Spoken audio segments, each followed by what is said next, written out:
પાનોલી જીઆઈડીસીની બેઇટ ઇન્ડસ્ટ્રીઝમાં ₹30,000ના ભંગારની ચોરીની ઘટના સામે આવી છે.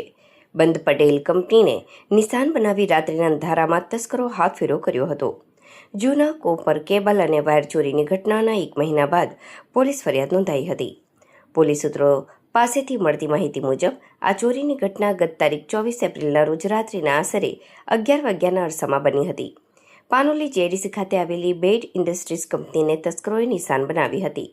રાત્રિના તસ્કરો એલ્યુમિનિયમ અને લોખંડની ધાતુ, પ્લાસ્ટિકની સર્કિટનો સ્ક્રેપ, કોપર વાયર, મોટો અને સ્ક્રેપની ચોરી કરી ફરાર થઈ ગયા હતા.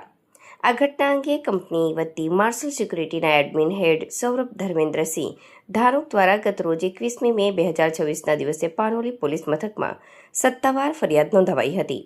પાનોલી પોલીસે કોપર વાયર, મોટરો, એલ્યુમિનિયમ, લોખંડનો ભંગાર અને પ્લાસ્ટિક સર્કિટ મળી કુલ કિંમત ₹30,000નો મુદ્દામાલ અંગે ફરિયાદ નોંધીને પોલીસને તપાસનો ધમધમાટ શરૂ કર્યો છે. પોલીસે સિક્યુરિટી હેડની ફરિયાદના આધારે અજાણ્યા ચોરીસમો વિરુદ્ધ ગુનો નોંધી કંપનીના સીસીટીવી ફૂટેજ અને આસપાસના વિસ્તારના આધારે તસ્કરોને ઝડપી પાડવા માટે વધુ તપાસ હાથ ધરી છે.